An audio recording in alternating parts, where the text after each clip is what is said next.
আসসালামু আলাইকুম। সবাইকে স্বাগত জানিয়ে শুরু করছি আমার আজকের রেসিপি। আজকে আপনাদের সাথে শেয়ার করব সরিষা বাটায় লাউ চিংড়ি রান্নার রেসিপি। সরিষা বাটায় এই লাউ চিংড়ি রান্নাটি গরম ভাতের সাথে খেতে কিন্তু অনেক বেশি মজার হয়। আশা করি রেসিপিটি আপনাদের কাছে অবশ্যই ভালো লাগবে। চলুন দেখে নেই এই রান্নাটি করতে কী কী লাগছে। আমি একটি মাঝারি সাইজের লাউ নিয়েছি, খোসাটা ছাড়িয়ে তারপর ধুয়ে লাউটাকে ঠিক এইভাবে টুকরোগুলো করে নিয়েছি। আর নিয়েছি এখানে 250 গ্রাম চিংড়ি মাছ। চিংড়ি মাছগুলোকে ঠিক এভাবে বেছে তারপর ভালো করে ধুয়ে পানিটা ঝরিয়ে নিয়েছি।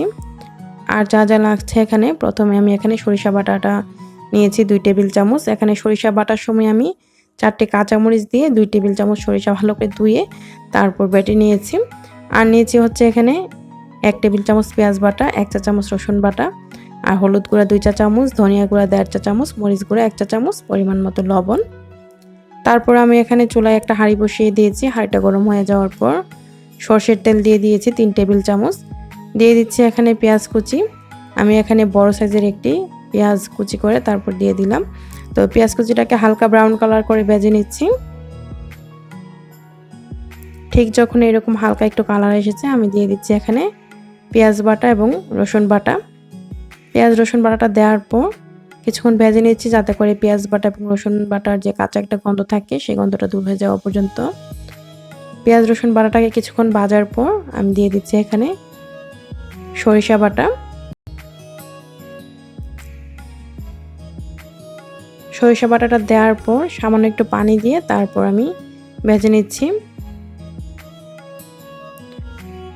তো এভাবে আমি চুলার আঁচটা মিডিয়াম আঁচে রেখে ভেজে নিয়েছি।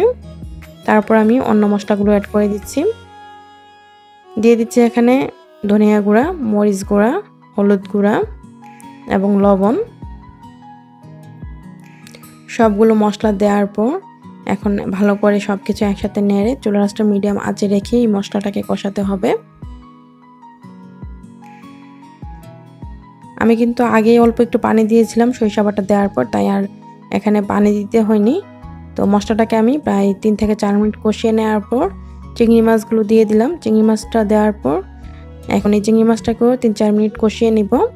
আপনারা চাইলে চিংড়ি মাছটাকে কিন্তু ভেজেও দিতে পারেন, তবে এই রান্নাটিতে ভেজে দেওয়ার কোনো দরকার নেই, এভাবে দিলেও হবে কষানোর সময়। চিংড়ি মাছটা দেওয়ার পর 3 থেকে 4 মিনিট কষিয়ে নেওয়ার পর দিয়ে দিচ্ছি এখানে লাউয়ের টুকরোগুলো। সবগুলো লাউ দেওয়ার পর নেড়ে চেড়ে এখন আমি ঢাকনা দিয়ে ডেকে রেখে দিব চুলার আঁচটা মিডিয়াম টু হাইটে রেখে।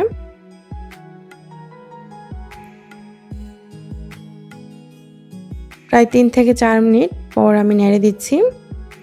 চুলার আঁচটা প্রথমে আমি মিডিয়াম টু হাইটে রেখেছি যাতে করে নিচে দিয়ে মশলাটা না পুড়ে যায়, যেহেতু পানি দেওয়া হয়নি। তো লাউ থেকে এমনিতে অনেকটা পানি উঠেছে, নিশ্চয়ই দেখে বুঝতে পারছেন। আমি এখানে সামান্য একটু পানি দিচ্ছি, হাফ কাপের চেয়ে কিছুটা কম আমি এখানে পানি অ্যাড করেছি। তো এর চেয়ে বেশি পানি দেওয়ার দরকার নাই, লাউ থেকেও অনেকটা পানি উঠবে। আমি অল্প একটু পানি দিয়েছি। তারপর কিছুক্ষণ পর ঢাকনা দিয়ে রেখে দেওয়ার পর দেখুন লাউয়ের পানিটাও কিন্তু পুরোপুরিভাবে বের হয়ে গিয়েছে। তো এখন আমি একবার নেড়ে দিয়ে তারপর কিছু আস্ত কাঁচামরিচ অ্যাড করে দিচ্ছি। 7-8টি কাঁচামরিচটা অ্যাড করে দেওয়ার পর ঢাকনা দিয়ে ডেকে রেখে দিচ্ছি 10 মিনিটের জন্য। 10 মিনিট পর আবারও নেড়ে দিচ্ছি। আর বেশি নাড়াচাড়া করার দরকার নেই, তাতে করে লাউ টুকরোগুলো ভেঙে যেতে পারে। তো 10 মিনিট পর আমি এইভাবে নেড়ে দিলাম। চুলার আঁচটা আমি হাইটে রেখেছিলাম।